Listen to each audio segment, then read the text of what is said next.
Hay traiciones que duelen. Y hay traiciones que cambian la forma en que vuelves a confiar en el mundo. Yo sobreviví a las dos, pero no fue mi esposo quien terminó rompiéndome por completo. Fue su madre.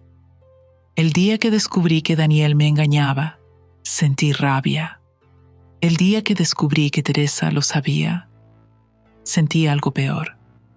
Sentí que me habían convertido en espectadora de mi propia vida. Conocí a Daniel cuando tenía 26 años. Yo venía de una relación donde el amor era inestable, celos, discusiones, promesas que no se cumplían. Daniel era distinto, era silencioso, estable, predecible. Nunca levantaba la voz, nunca llegaba tarde, nunca me hizo dudar. O al menos eso pensé. Cuando me presentó a su madre, recuerdo que Teresa me tomó las manos y me miró fijo. Tú le das calma. Eso es lo que necesita. Me sentí aprobada, elegida, validada. Ella no era la típica suegra distante. Era cercana, atenta, observadora, demasiado observadora. Durante el noviazgo me invitaba a tomar café. Me hablaba de la infancia de Daniel, de lo sensible que era. Mi hijo no soporta el conflicto. Esa frase, que en ese momento me pareció tierna, años después se convertiría en una advertencia. Nos casamos en una ceremonia sencilla. Recuerdo a Teresa llorando más que mi propia madre. Ahora sí somos familia, me dijo abrazándome. Y yo le creí. Tuvimos nuestra primera hija al año. Daniel estuvo presente en todo. Ecografías, clases prenatales, madrugadas. Teresa venía a casa casi todos los días. Traía comida, me ayudaba con la bebé. Me decía, no sabes cuánto soñé con este momento. Cuando nació nuestro segundo hijo, 4 años después, la dinámica ya estaba establecida. Domingos en casa de Teresa, cumpleaños organizados por ella, vacaciones planeadas en conjunto. Yo no tenía una suegra, tenía una aliada y quizás por eso no vi lo que estaba pasando frente a mí. El primer cambio no fue evidente, fue sutil. Daniel empezó a trabajar más, nuevos proyectos, más responsabilidad. Yo lo apoyaba. Teresa también, pero un día, mientras lavábamos platos juntas, me dijo algo extraño. Los hombres necesitan sentirse libres, incluso dentro del matrimonio. La miré confundida. ¿Libres de qué? Ella sonrió. De presiones. No entendí. Meses después, Daniel comenzó a viajar por trabajo.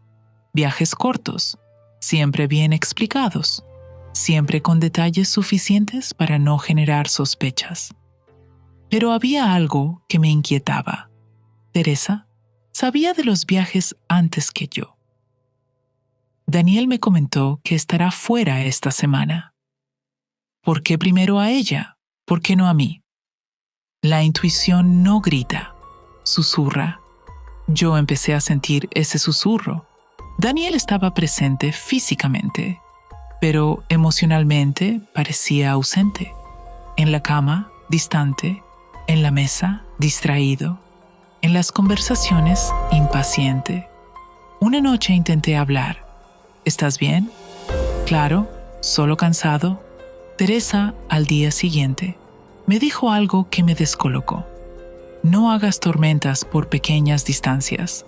No le había contado nada. ¿Cómo sabía? Una tarde fui a casa de Teresa sin avisar. Necesitaba hablar con alguien. La puerta estaba entreabierta. Entré. En la mesa del comedor había 2 tazas de café recién servidas. 2. Ella salió de la cocina sobresaltada, demasiado sobresaltada. No sabía que vendrías. Miré las tazas. ¿Está Daniel aquí? Hubo un segundo de silencio. Un segundo que ahora recuerdo con precisión quirúrgica. No, Su voz no tembló, pero sus ojos no me sostuvieron la mirada. Ese día decidí no insistir. Me repetí que estaba imaginando cosas, porque enfrentar la posibilidad de una traición era más aterrador que ignorarla. Y Teresa lo sabía. Lo que yo no sabía era que esa escena no era casual, que esas 2 tazas no eran un error, que mi intuición llevaba razón y que la mujer que me abrazaba cada domingo estaba ayudando a su hijo a sostener una vida paralela. Pero eso lo descubriría años después, cuando ya no quedaba nada que salvar. Durante años elegí no mirar demasiado profundo. Cuando encontraba pequeñas incoherencias, me decía que el matrimonio también era confiar sin pruebas, que no todo merecía una investigación, que los hombres, como decía Teresa, necesitaban espacio. Y así pasaron los años. Nuestra hija cumplió 10, nuestro hijo 7. La rutina se convirtió en una estructura sólida que me hacía sentir segura. Colegio, tareas, reuniones familiares. Daniel seguía viajando. Teresa seguía presente. Pero algo cambió cuando Daniel empezó a mostrarse inquieto cada vez que yo mencionaba el futuro. ¿Te imaginas cuando los niños estén en la universidad? Le pregunté una noche. Se quedó callado más tiempo del normal. Falta mucho para eso. No hablaba del futuro como alguien que planea quedarse. Hablaba como alguien que vive en 2 tiempos. La verdad empezó a acercarse el día que Teresa enfermó. Fue repentino. Un diagnóstico que cayó como una piedra sobre todos nosotros. Cáncer avanzado. Yo fui quien dejó el trabajo para acompañarla a las consultas. Yo fui quien aprendió el nombre de los medicamentos. Yo fui quien sostuvo su mano durante las quimioterapias. Daniel siempre tenía algo urgente. Y yo, irónicamente, defendía su ausencia. Está agotado. El trabajo lo tiene saturado. No todos procesan la enfermedad igual. Teresa me miraba en silencio cuando yo decía esas cosas, como si cada palabra mía fuera una confirmación de que su secreto seguía intacto. El día que todo cambió fue un martes. El hospital estaba especialmente silencioso. Teresa estaba débil, más de lo habitual. Yo estaba sentada junto a su cama cuando la puerta se abrió. Entró una mujer que no reconocí de inmediato. No era joven, no era exageradamente hermosa, no parecía una amenaza. Detrás de ella venía un niño de unos 11 años, y cuando levantó el rostro, el mundo se detuvo. Tenía los ojos de Daniel, no parecidos, idénticos, la misma forma alargada, la misma ceja ligeramente arqueada, el mismo lunar en la mejilla derecha que mi hijo menor. Sentí que el aire desaparecía. La mujer se acercó a la cama con naturalidad. Vinimos a verte. Teresa extendió la mano hacia el niño. ¿Mi campeón? ¿Mi campeón? Esa no es una palabra que se use con el hijo de otra persona. Miré a Teresa, luego miré al niño, luego volví a Teresa. Ella evitó mis ojos. En ese instante, supe que mi intuición de años no había sido paranoia, había sido advertencia. No hice una escena, no grité, no pregunté nada delante de ellos, pero cuando se fueron, cerré la puerta del cuarto con seguro y me quedé de pie frente a la cama. ¿Quién es? Teresa tardó en responder. Sus labios temblaban, pero no de enfermedad. Es familia. ¿Qué tipo de familia? Silencio. Luego una exhalación larga. Es hijo de Daniel. No recuerdo haber caído al suelo, pero terminé sentada sin darme cuenta. 11 años. Eso significaba que mientras yo celebraba el primer cumpleaños de mi hijo, él estaba celebrando el nacimiento de otro. Mientras yo lloraba por depresión posparto, él estaba viviendo una historia paralela. ¿Desde cuándo lo sabes? Desde el principio. Desde el principio. La frase volvió a repetirse. No había sido un error aislado. No había sido una aventura pasajera. Había sido una relación sostenida, estable, organizada, con conocimiento y aprobación materna. Teresa empezó a hablar como si hubiera ensayado ese discurso durante años. Me contó que Daniel conoció a esa mujer en el trabajo, que la relación comenzó antes de que yo quedara embarazada de nuestro segundo hijo, que cuando la otra mujer quedó embarazada, Daniel entró en pánico, que fue Teresa quien lo calmó.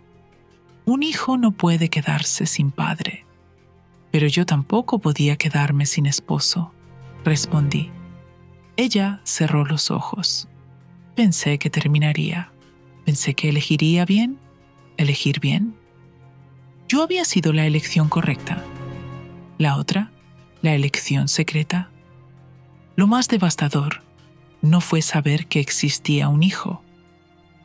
Fue descubrir que Teresa lo había conocido desde bebé, que había ido a su bautizo, que lo llamaba por su nombre, que le enviaba regalos en Navidad, mientras abrazaba a mis hijos con la misma ternura, mientras me decía que yo era como una hija. Durante años yo compartí mesa con una mujer que dividía su lealtad en silencio, y siempre ganó su hijo. ¿Por qué nunca me lo dijiste? No levanté la voz, no lloré. Solo necesitaba entender, porque si tú sabías, te ibas. Claro que me iba, y mis nietos crecerían sin su padre. Ahí estaba la lógica, no era crueldad, era miedo, miedo a la ruptura, miedo al escándalo, miedo a perder el control. Ella decidió que el engaño era menos destructivo que el divorcio. Decidió por mí. Esa noche enfrenté a Daniel.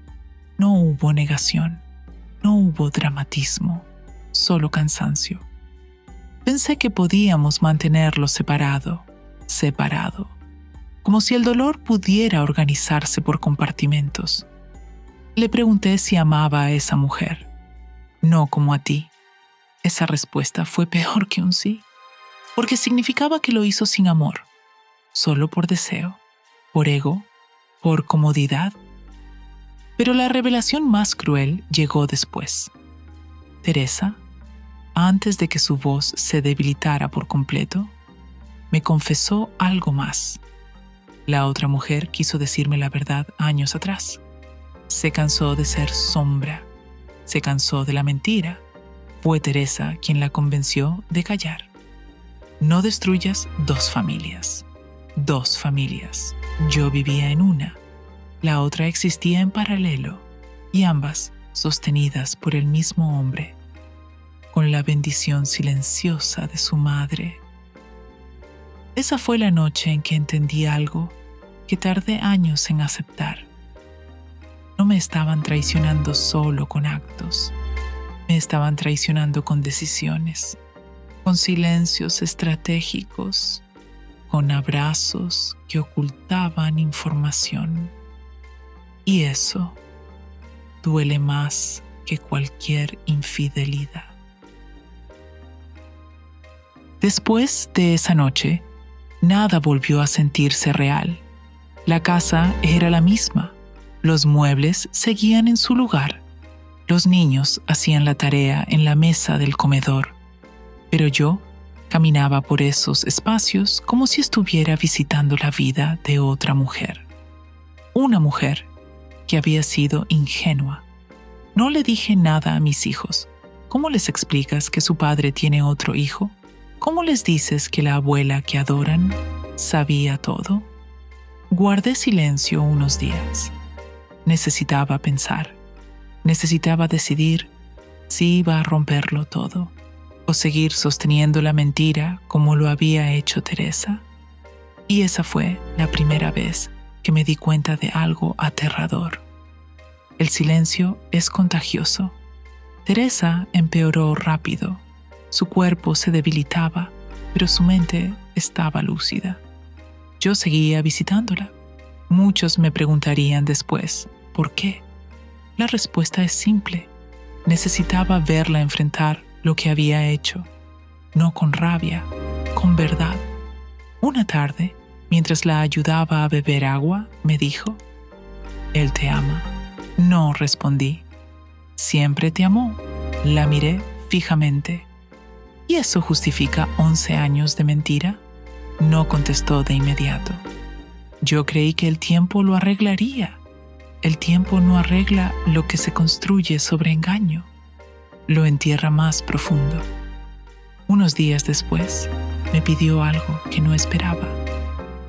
«Quiero que conozcas al niño sin mentiras».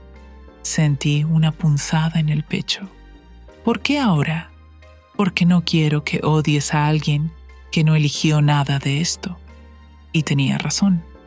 Ese niño no eligió nacer en una historia paralela. No eligió ser el secreto.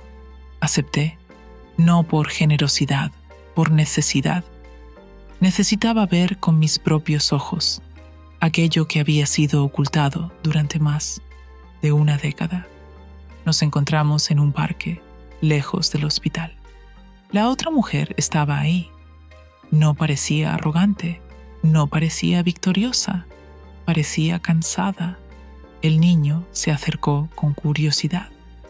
Tenía la sonrisa de Daniel, pero había algo más. Tenía mi misma forma de observar, como si también viviera intentando entender algo que no encajaba. «Hola», me dijo. «Hola». Una palabra tan simple, tan devastadora. La otra mujer habló primero. «Yo intenté decirte la verdad hace años. Asentí, ya lo sabía. Tu suegra me pidió que no lo hiciera. Me dijo que destruiría demasiadas vidas. Demasiadas vidas. Como si la mía no contara. Como si yo fuera un daño colateral aceptable». Miré al niño. No sentí odio. Sentí una tristeza profunda. Porque entendí algo que me partió en dos. Mis hijos tenían un hermano y no lo sabían. Teresa murió una semana después. Estuve ahí. Sostuve su mano. En su último momento me miró con una mezcla de culpa y alivio. «¿Perdóname?» No respondí. No porque no pudiera, sino porque no sabía qué estaba perdonando exactamente. ¿El engaño? ¿El silencio? ¿La decisión de elegir por mí? Cerró los ojos, y con ella se fue la única persona que pudo haber explicado completamente cómo se sostuvo aquella mentira durante tanto tiempo. El funeral fue extraño. Daniel lloraba. La otra mujer estaba al fondo, discreta. El niño también. Nadie sabía la historia completa. Yo sí, y ese conocimiento me aislaba incluso en medio de la multitud. Esa noche le pedí a Daniel que se sentara frente a mí. No quería gritos, quería claridad. ¿Pensabas dejarme alguna vez? Silencio. No. ¿Pensabas dejarla a ella? Silencio más largo. No lo sé. Ahí entendí todo. No era amor dividido. Era comodidad duplicada. Él quería ambas vidas, y su madre había sido la arquitecta del equilibrio. Le pedí el divorcio, sin drama, sin amenazas, sin escándalo. Solo firmeza. No quiero compartir ni un día más con alguien que me quitó la posibilidad de elegir. Eso fue lo que más me dolió. No la infidelidad, la decisión tomada por mí. La conversación más difícil fue con mis hijos. No di detalles innecesarios, pero les dije la verdad. Tienen un hermano y no es su culpa. Mi hija lloró. Mi hijo guardó silencio. Ambos preguntaron lo mismo. ¿La abuela sabía? Asentí. Y vi cómo algo se rompía en ellos también. Con el tiempo, aceptaron conocerlo. No fue inmediato, no fue sencillo, pero los niños entienden algo que los adultos complicamos. La sangre no tiene culpa. Hoy se ven de vez en cuando, no como una familia perfecta, sino como personas que comparten un origen complicado. A veces me preguntan si odio a Teresa. No, pero tampoco puedo absolverla. Ella creyó que estaba protegiendo a su hijo. Creyó que el matrimonio debía salvarse a cualquier precio, pero olvidó algo esencial. Un matrimonio no es una estructura que se sostiene con silencio. Es un acuerdo basado en verdad. Y cuando alguien decide por ti qué verdad mereces conocer, eso también es traición. Hoy vivo sola. No estoy resentida. Estoy despierta. Aprendí que el amor no se demuestra ocultando lo que duele. Se demuestra respetando el derecho del otro a decidir. Y si algo me dejó esta historia, es una certeza incómoda. La persona que te sonríe mientras guarda tu peor verdad puede hacer más daño que quien la comete, porque el engaño rompe el corazón, pero el silencio rompe la dignidad. Hay algo que casi nadie entiende sobre las mentiras largas. No empiezan con maldad, empiezan con miedo, miedo a no ser suficiente, miedo a perder el control, miedo a que alguien vea nuestras grietas. Mi esposo mintió porque no soportaba sentirse menos hombre. Mi suegra cayó porque no soportaba verlo frágil. Y yo pagué el precio de ambos silencios. Pero aquí está la parte que nadie quiere escuchar. Las mentiras no destruyen familias. Las mentiras sostienen familias hasta que ya no pueden más. Durante años, mi casa estuvo bien. Cumpleaños, navidades, fotos sonrientes y debajo de todo eso, una verdad esperando salir. No explotó por odio, no explotó por celos, explotó porque la verdad siempre encuentra una grieta, siempre. Hoy entiendo algo que me cambió para siempre. El verdadero engaño no fue la infidelidad, fue hacerme vivir en una realidad que no era completa. Y eso duele más que cualquier traición física.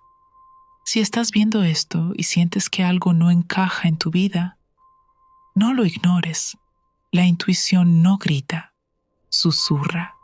Y cuando susurra durante años, es porque algo está pidiendo salir a la luz. Yo perdí un matrimonio, pero recuperé mi paz. Y a veces, eso es la única victoria que importa. Si esta historia te incomodó, no es casualidad. Las verdades que más duelen son las que más se parecen a la nuestra. Aquí no contamos cuentos felices. Aquí destapamos lo que las familias esconden. Suscríbete, porque lo que viene puede tocar algo que aún no estás listo para enfrentar.